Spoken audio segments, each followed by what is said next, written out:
En primer lugar voy a presentar a mis compañeros de mesa. Comienzo por la izquierda y me acompaña el señor don Ramón Segura, director de la refinería San Roque de Gibraltar, de CEPSA. Muchas gracias por estar aquí. Me acompaña a su izquierda el subdelegado del Gobierno de la Junta de Andalucía en el campo de Gibraltar, el vecino de este municipio, mi amigo Ángel Gavino. Gracias por acudir. Y a mi derecha tengo a los responsables del estudio, a los responsables del equipo científico del proyecto Cartella, a los profesores y arqueólogos, a la señora Lourdes Roldán y al arqueólogo Juan Blánquez, a los que les cedo la palabra para que realicen su intervención con la presentación del libro. Bueno, muchas gracias. Buenas tardes a todos. Y, en primer lugar, quiero agradecer al ilustrísimo Ayuntamiento de San Roque y a su alcalde y a todo el equipo de la Delegación de Cultura y al resto de los miembros del Ayuntamiento que nos acompañan, pues su hospitalidad, ¿no? Como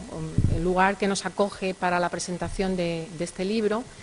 y por haber tenido esta generosidad de tener la conciencia de que, bueno, es un libro digno de ser presentado en un lugar como este, de lo cual nosotros, desde luego, nos alegramos muchísimo. También quiero agradecer su presencia al director de Refinería Gibraltar, al subdelegado del Gobierno aquí y a todos los presentes, evidentemente. Algunos de ustedes sé que han venido de lejos y, por lo tanto, pues es todavía más de agradecer. Y bueno, yo en primer lugar, para la presentación de este libro, de esta publicación, quiero señalar algunos aspectos que me parecen interesantes para entender mejor el contexto en el que luego vamos a desarrollar, digamos, junto con el profesor Juan Blánquez. Y en primer lugar querría decir que se trata de una publicación, un Cartella 3, que es el tercero de una colección, de una serie que ya, lógicamente, lleva 3 números, ¿no?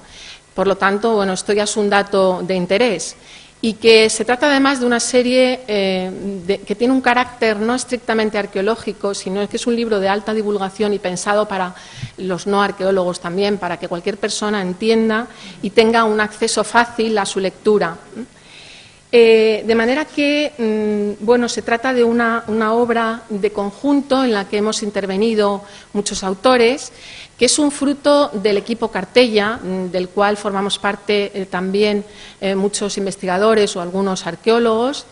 y que, igual que el profesor Blánquez y yo hemos intervenido más directamente en la coordinación, también el libro pues tiene responsabilidad en el mismo el doctor Vendala y el doctor Martínez Lillo, que hoy nos acompaña, porque siempre hemos formado un equipo dirigido por los 4, ¿no? Y en esta ocasión en concreto pues hemos sido responsables directos el profesor Blánquez y yo, pero también ellos han contribuido, como no, con sus publicaciones en él. También quiero decir que, en este caso, el libro de Cartella 3, a diferencia de los otros 2 anteriores publicaciones que tienen en la imagen, pues estas publicaciones anteriores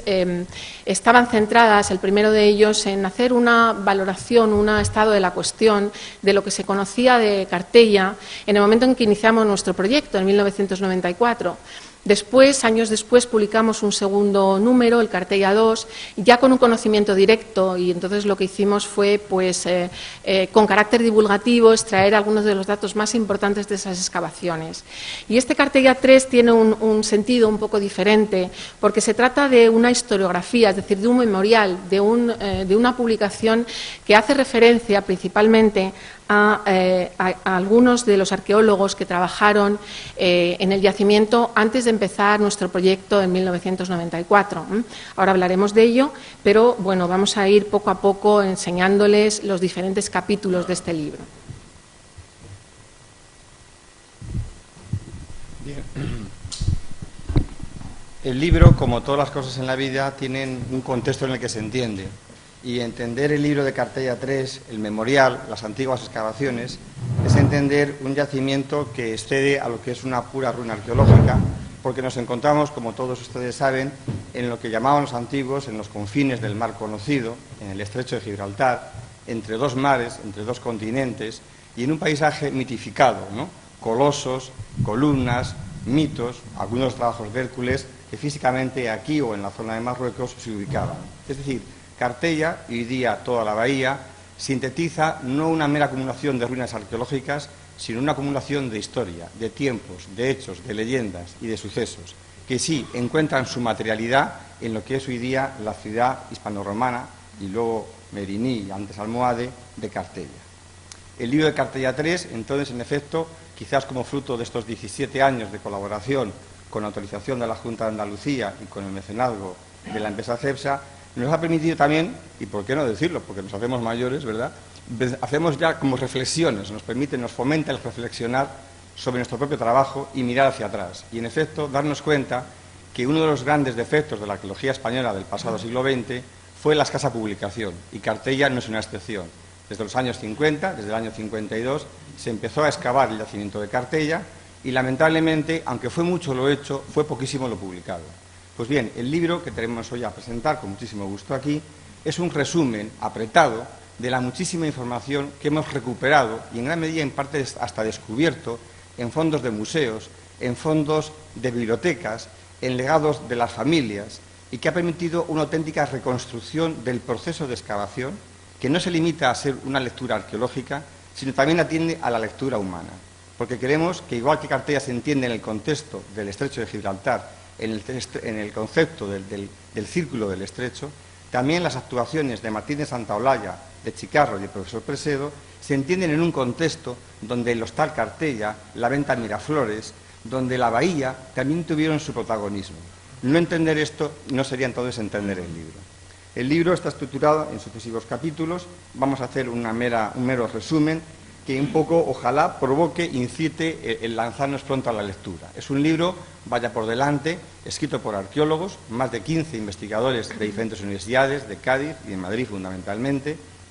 pero es un libro, no teman, para no arqueólogos. Es decir, es un libro de lo que llamamos alta divulgación, como siempre nos ha exigido en ese sentido CEPSA, divulgar lo que es la investigación arqueológica para un público que, lógicamente, en su mayoría no lo es. Por eso, el primer capítulo es los primeros pasos en el conocimiento de la arqueología de Cartella. Cádiz tuvo, a principios de siglo, su catálogo monumental, esa obra que intenta hacer el gobierno español de catalogar todo lo que es su patrimonio arqueológico para, a partir de ahí, empezar su protección. El catálogo monumental de Cádiz fue de los pocos publicados, muy español, no todas las provincias se hicieron, no todas las hechas se publicaron, al final acabó como un desastre, pero afortunadamente la provincia de Cádiz fue de las afortunadas en hacerse y en publicarse. Bien, este libro que ya es casi mítico, de Enrique Romero de Torres, aquí tienen ustedes una fotografía antigua del famoso sarcófago de Cádiz, que luego tuvo su pareja enamorada con la sarcófaga, pero que enlaza con las excavaciones de Santaolalla. Hoy día hemos descubierto un legado fotográfico de más de 700 imágenes que permiten reconstruir, y así lo hemos hecho, el proceso de excavación de casi 9 años de Julio Martínez Santaolalla en el yacimiento de Cartella. Enlaza con esos hallazgos casuales del Huerto del Gallo, del Bucráneo, por todos ustedes conocido, y aquí tienen ustedes en la foto inferior las excavaciones que Santaolalla es de los años 50, pero no por eso tonto, es decir, es antiguo, pero no tonto. Dice, bueno, si ha salido este sarcófago, vamos a localizar la necrópolis. Hace trincheras, que es como se decía antes, y con todo este grupo de arqueólogos, de obreros, localizó la necrópolis del Huerto del Gallo, y la excavó, y sacó una de las tumbas, una necrópolis, que hoy día está estudiando el profesor Darío Bernal de la Universidad de Cádiz. Bien, el libro, en estos primeros pasos, intenta crear un contexto geográfico, espacial, visual, porque la fotografía, al fin y al cabo, es la retina de nuestra memoria. Y fíjense ustedes esta fotografía de un vuelo militar español que hemos encontrado en Cuatro Vientos, donde aquí tienen ustedes el río Guadarranque y vemos aquí lo que sería el cortijo de Rocadillo, rodeado de chumberas, la torre aislada de lo que es la torre del Rocadillo y un páramo de una agricultura de secano, de pastos, de nada de vegetación. ¿Cómo ha cambiado solo en 60 años esta fotografía al paisaje actual? La reconstrucción, el estudio de estos primeros pasos, también conllevaba un estudio del medio geográfico. El Estrecho de Gibraltar, y por tanto Cartella, y por tanto la bahía, ha sido centro de atención no solamente de arqueólogos, ni de viajeros, ni de curiosos, esos curiosos impertinentes, no, también de geógrafos, de geólogos. El trabajo de Carlos Arteaga, miembro del equipo de la Universidad Autónoma, del Departamento de Geografía, donde nos dice esas otras lecturas, esas otras visiones del Estrecho, algunas fantasiosas, pero que llegaron a tener su propio proyecto, de crear una presa en el Estrecho de Gibraltar, de tal manera que esa presa permitiría recuperar línea de costa para urbanizarla y para construir y para mil locuras más. No se hizo, afortunadamente. proyectos, como siempre eternos, como con Sicilia, de estos puentes, bien bajo el agua, túneles, bien puentes que comunicaban las dos vías. Es decir, que el estrecho de Gibraltar y, por tanto, Cartella siempre ha sido un punto de atención. Llamo también la atención, en estos primeros pasos, brevemente, cómo para entender Cartella, que se encuentra aquí, hay que entender que había una segunda bahía, hoy día desaparecida, de la que todavía este Parque Natural de Palmones es la fosilización de esta zona de laguna, lacustre, de lo que fue toda una antigua bahía, que es la razón de ser de Cartella. Cartella es una ciudad que está mirando a la antigua bahía hoy desecada. Todo lo que es Guadacorte, todo lo que es Sevillana, todo lo que es Palmones, fue en su día una antigua bahía. Esa antigua bahía es la importancia geoestratégica de la ciudad de Cartella y la razón de ser una zona de puerto militar, de puerto comercial, que se aprovecha de la riqueza del mar. Bien, el segundo capítulo es precisamente el que concentra toda esa información historiográfica. Antes decía que hemos llamado al libro memorial, precisamente porque el aspecto más importante es esa documentación de esos archivos que antes mencionaba el profesor Blanquet y que nos han permitido conocer mucho más a fondo pues lo que han sido los trabajos más antiguos realizados en Cartella antes de nuestras propias excavaciones. Y en este sentido, pues hay que agradecer efectivamente al Museo Arqueológico Nacional y a otros archivos como la Universidad de Sevilla y a otros archivos particulares que nos han proporcionado toda esta documentación. Dentro de esta documentación ha sido sobre todo primordial la que se ha generado, la que hemos conocido del profesor Martínez Santaolalla, un arqueólogo de los años 50 en España, uno de los más conocidos, una figura por otro lado muy controvertida también, metida en política y que bueno que realmente tuvo la oportunidad de trabajar en muchos ámbitos de la arqueología española, fue una figura muy señera de la arqueología española en esos años y por alguna razón él comenzó a trabajar en Cartella, consideró de su interés los trabajos a realizar en Cartella y comenzó unas excavaciones que se centraron sobre todo en la zona, no tanto en la zona del Cortijo del Rocadillo, hoy en día mucho mejor conocida, sino sobre todo en la zona de las termas, de las necrópolis que antes mencionaba, de la muralla, de la zona de Torre Cartagena, etcétera. Es decir, de toda esta zona de la parte baja del yacimiento, podríamos decir. Y hemos encontrado fotografías interesantísimas de sus procesos de excavación, es decir, de cómo iba progresivamente con un número bastante importante de obreros, iba excavando y sacando a la luz una serie de muros que ya en definitiva eran conocidos, porque realmente Cartella siempre ha estado presente en las fuentes literarias de época moderna han referenciado muchísimos datos acerca de la ciudad de Cartella. Por lo tanto, eran visibles esos restos, ¿no? Santaolalla lo que hizo es comenzar las excavaciones. Aquí tenemos esta imagen con las excavaciones que realizó en el edificio termal y que además esto enlaza un poco con las piezas y el futuro museo, el museo actual de San Roque, el futuro museo en la nueva sede que se abrirá próximamente, porque allí se encontraron en las excavaciones de las termas algunas de las piezas que pertenecen a la colección Santaolalla y que realmente no conocíamos su ubicación original. Bueno, pues ahí vemos el momento en que estas piezas aparecen en la excavación, ¿no? Por lo tanto, es un documento interesantísimo. Y bueno, también tenemos algunas imágenes obtenidas del propio Santaolalla en otros trabajos y viajes suyos en el mundo norteafricano, sobre todo, ¿no? De hecho, bueno, pues toda esta colección de Santaolalla de fotografías son fotografías que tienen bastante buena calidad y esto nos ha posibilitado el que en el libro